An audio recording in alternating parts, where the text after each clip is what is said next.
বাড়ির সকলের সামনে রুদ্রপ্রসাদের মুখোশ টেনে খুলে দিল ছুটি। হ্যাঁ বন্ধুরা, সম্পূর্ণটা জানতে ভিডিওটা প্রথম থেকে শেষ পর্যন্ত দেখতে থাকুন।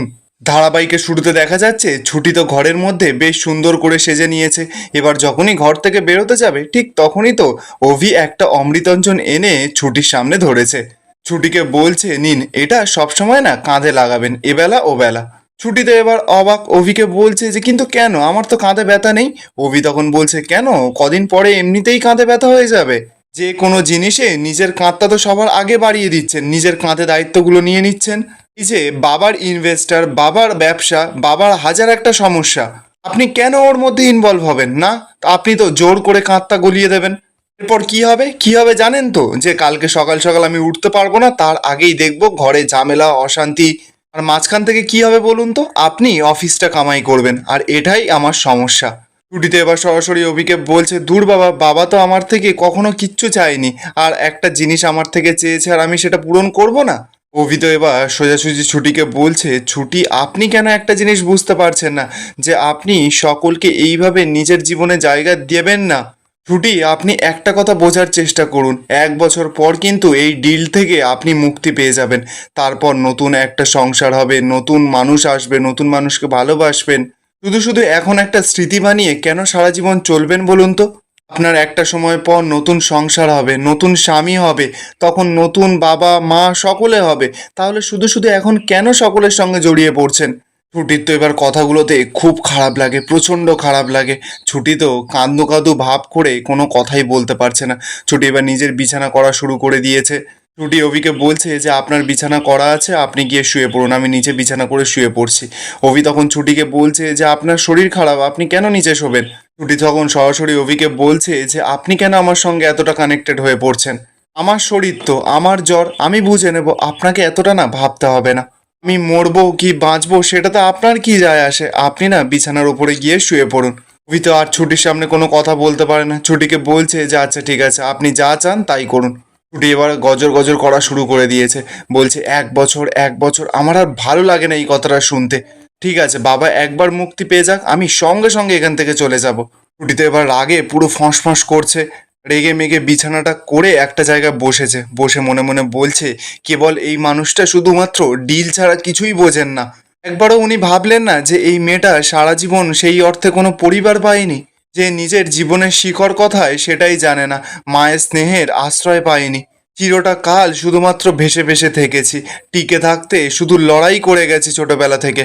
এখন সে যখন একটা পরিবার পেয়েছে, তখন অভিমন্যু শঙ্কর রয় বারবার তার চোখে আঙুল দিয়ে দেখিয়ে দিচ্ছে যে সে এই পরিবারের কেউ নয়। এই পরিবারে তার কোনো জায়গা নেই। খড়কুটোর মতন এসেছে, আবার খড়কুটোর মতন ভেসে চলে যাবে। আমি যেন কোনো মানুষই নয়, শুধুমাত্র কেবল 1 বছরের একটা শর্ত, শর্ত দিয়েই মাপবেন আমায়। ছুটিতে এবার খুব কাঁদছে আর বলছে যে এখন আমার খুব ইচ্ছে করছে যে আমি আশ্রয় বাড়িতে ছুটে চলে যাই। ওই আশ্রয় বাড়ি ছাড়া যে আমার আর কোথাও আশ্রয় পাওয়ার জায়গা নেই। ঠাকুর, আমাকে একটা পথ বলে দাও না, আমি কিভাবে এতটা মেপে মেপে চলবো? আমি তো পারবো না। আমি যে মায়ের সঙ্গে জড়িয়ে পড়েছি, আর শুধুমাত্র মা নয়, আমি যে এই পরিবারের সঙ্গে জড়িয়ে পড়েছি। আমি 1 বছরের জন্য হলেও এই পরিবারকে আগলে রাখবো। কারোর কোনো খারাপ নজর আমি এই পরিবারের ওপর পড়তে দেব না। তারপর যদি আমাকে এখান থেকে চলে যেতে হয় তাহলে চলে যেতে হবে, কিন্তু আমি তো কখনো এরকম হিসেবের জীবনে বাঁচিনি। অপরদিকে দেখা যাচ্ছে রোমা তো ইন্দ্রর সঙ্গে ফোনে কথা বলছে, ইন্দ্রকে বেশ ভালো ভালো কথা বলছে। ঠিক তখনই রোমার দাদা রুদ্রপ্রসাদ সেখানে চলে আসে। রুদ্র তো এসেই রোমা রোমা করে ডাকতে থাকে। রোমা তো এবার তাড়াহুড়ো করে ইন্দ্রর ফোনটা কেটে দেয়। রোমা তো এবার রুদ্রর কাছে গেছে, রুদ্রকে গিয়ে বলছে, আরে দাদা, তুমি এরকম ভাবে চিৎকার করছো কেন রোমা রোমা নাম ধরে? দেখতে পাচ্ছিলে না যে আমি ইন্দ্রর সঙ্গে কথা বলছি? রোমার দাদা রুদ্র তখন বলছে, আরে বাবা, এখন ছেলেটাকে খোঁচানোর কি দরকার আছে? কালকে তো আমরা দুজন মিলে যাচ্ছি ওই রায়ভিলাতে। রোমা তখনই হাসতে হাসতে ওর দাদা রুদ্রকে বলছে, হ্যাঁ দাদা, আমিও খুব এক্সাইটেড কালকে ওই বাড়িতে যাওয়ার জন্য। আমি না অ্যাকচুয়ালি ছুটির মুখটা দেখতে চাই।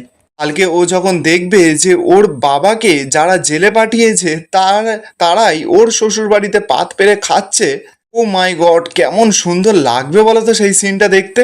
রুদ্র তো এবার কথাটা শুনে খুব জোরে জোরে হাসছে।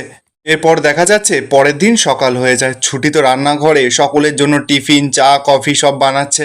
অভি তো এবার ছুটির কাছে গেছে, ছুটিকে গিয়ে বলছে যে আমার কফিটা হয়েছে? ছুটিতে এবার অভির ওপরে রেগে আছে, অভিকে বলছে না আমি কফি বানাইনি, মা আপনাকে কফি দিয়ে দেবে।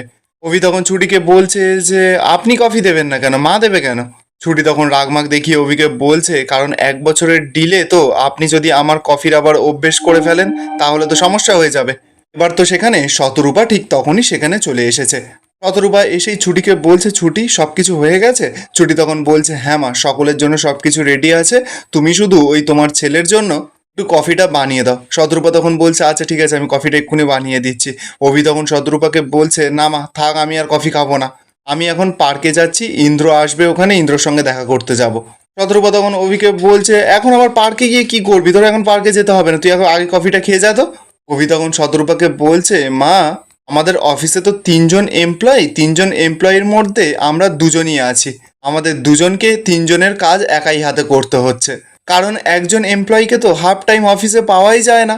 আমরা কি ভেবে রেখেছি বলো তো, যখন এই যে একজন এমপ্লয়িটা আবার অফিসে গিয়ে জয়েন করবে না, তখন আমরা ওকে ধূপ ধুনো দিয়ে পুজো করে অফিসে বরণ করব। ছুটিতে এবার অভির কথাগুলো শুনে রেগেমেগে কিছু ফাইল এনে অভির সামনে ধরেছে, ধরে বলছে যা যা পেন্ডিং কাজ ছিল সেগুলো আমি কালকে রাতে বসে সবটা কমপ্লিট করে নিয়েছি।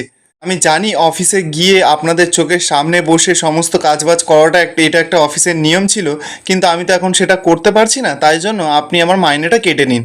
আর এটা তো একটা কাজের জায়গা, তাই জন্য আপনার মাইনে কাটার অধিকার আছে।